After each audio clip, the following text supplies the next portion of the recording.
Hi, you're welcome to this episode on the Chart of Accounts with Enterprise. I'm Sharon and I'm going to take you through defining your GL accounts and how to edit those GL accounts to suit your business needs. So let's get you started. So if we click on Accounting and Chart of Accounts, so this is where all of your GL accounts are stored, and they're stored within categories. So all GL accounts are categorized, and this is where you will see the transactions linked to each account as a journal entry. So if I click on Expand All, so within a category which are predefined in the system, you will have again a predefined list of GL accounts, all of which can be amended and defined to suit your business needs. So always check with your accountant. So looking here, we have, for example, the category for assets, we have a sub-level for share capital, and then beneath that then we have the bottom level GL accounts. So these are the GL accounts that will actually be posted to during the journal entries. So let's look at adding a GL account. So simply click on Add Account. Select the category. So I'm going to select Turnover. Select the sub-level or parent account.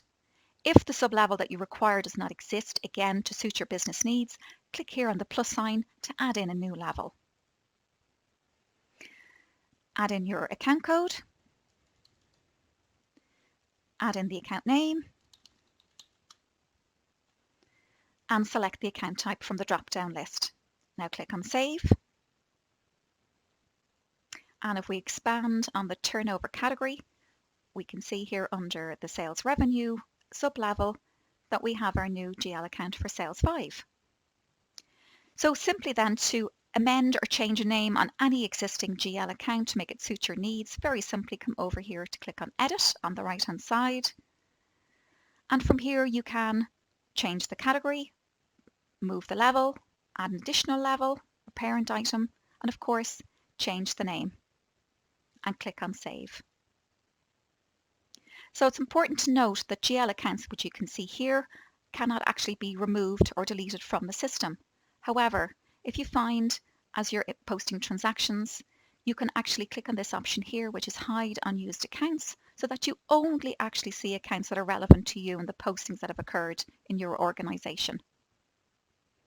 You can also export the report to Excel, so you can further analyze as you require.